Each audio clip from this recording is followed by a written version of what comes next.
চলেন আমরা ভাবতে শিখি। আল্লাহ তাআলা আমাদেরকে নতুন করে আবারও ডাকতেছে, বান্দা মাহে রমজান আমি তোমাদের সামনে নিয়ে আসতেছি, তোমাদের এখন দরকার শুধু দোয়া করো, আল্লাহ রমজান আমারে দেখাইয়েন, রমজান পর্যন্ত পৌঁছাইয়েন।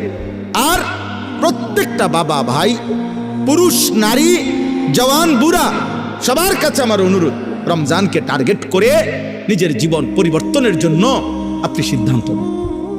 আল্লাহ কোরআনে ওয়াদা দিছে, বান্দা একটা মাস রমজান তুমি যত্ন নিয়া রমজান মাসটা কাটাইবা, সবগুলো গুনাহ ছেড়ে দিবা, আমি আল্লাহ তাআলার হুকুমগুলো পালন করবা, আমি আল্লাহ ওয়াদা দিলাম লাআল্লাকুম তাত্তাকুন, এক মাসে তোমাকে মুত্তাকি বানায় দেব, জান্নাতি বানায় দেব, বানায় দেব।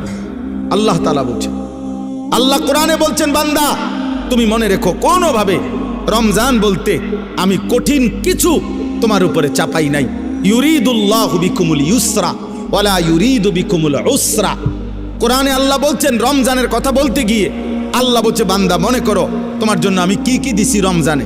স্বাভাবিক সারা বছরের নেক আমল তো আছেই, বাকি নতুন করে কি দিলাম, এক নম্বরে ধরে নেন নতুন করে আল্লাহ তাআলা রমজানে আমাদেরকে কি দিলেন, এক মাসের রোজা রাখতে হবে।